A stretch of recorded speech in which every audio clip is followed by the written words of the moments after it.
ഓണാഘോഷങ്ങൾക്ക് തുടക്കം കുറിച്ച് തൃപ്പൂണിത്തുറയിൽ വർണ്ണാഭമായ അത്തച്ചമയ ഘോഷയാത്ര. വിവിധ കലാരൂപങ്ങൾ ഉൾപ്പെടെ അണിനിരന്ന ഘോഷയാത്രയിൽ 2000-ഓളം കലാകാരന്മാർ അണിനിരന്നു. തൃപ്പൂണിത്തുറ ബോയ്സ് ഹൈസ്കൂളിലെ അത്തം നഗറിൽ മുഖ്യമന്ത്രി വി ഡി സതീശൻ ഘോഷയാത്ര ഉദ്ഘാടനം ചെയ്തു. തൃപ്പൂണിത്തുറയുടെ സമ്പന്നമായ രാജകീയ പാരമ്പര്യവും അനുഷ്ഠാന കലകളും ചരിത്ര സ്മാരകങ്ങളും സംരക്ഷിക്കപ്പെടേണ്ടതുണ്ടെന്ന് മുഖ്യമന്ത്രി പറഞ്ഞു. അതിനായി തൃപ്പൂണിത്തുറയെ ഒരു പൈതൃക നഗരമാക്കി മാറ്റണമെന്നും മുഖ്യമന്ത്രി പ്രഖ്യാപിച്ചു. നടൻ ജഗദീഷ് ഘോഷയാത്ര ഫ്ളാഗ് ഓഫ് ചെയ്തു. ആയിരങ്ങളാണ് ഘോഷയാത്ര കാണാനായി എത്തിയത്.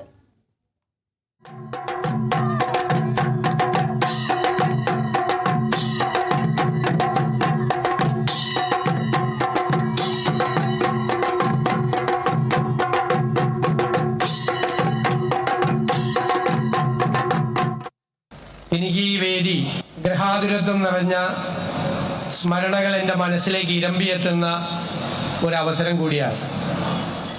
ഇവിടെ ചെയർമാൻ സൂചിപ്പിച്ചതുപോലെ വളരെ ചെറിയ പ്രായത്തിൽ നിങ്ങളെപ്പോലെ വന്ന് അത്തച്ചമയം നിരീക്ഷിക്കാൻ വന്നിട്ടുള്ള ഒരാളാണിത്.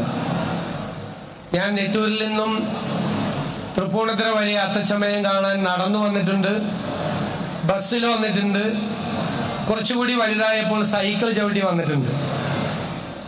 എല്ലാ അത്തച്ചമയ ആഘോഷങ്ങളും അതിന്റെ സാംസ്കാരിക ഘോഷയാത്രയും തുടങ്ങി അവസാനിക്കുന്നതുവരെ കാത്തു നിൽക്കാനുള്ള ഒരു ആഗ്രഹം എല്ലാ പ്രാവശ്യവും ഉണ്ടായിട്ടുണ്ട്. ഇന്ന് ഈ വേദിയിൽ വന്ന് നിങ്ങളോട് സംസാരിക്കുമ്പോൾ ആ രസകരമായ മനോഹരമായ ഓർമ്മകളെല്ലാം മനസ്സിലേക്ക് ഓടിയെത്തുകയാണ്.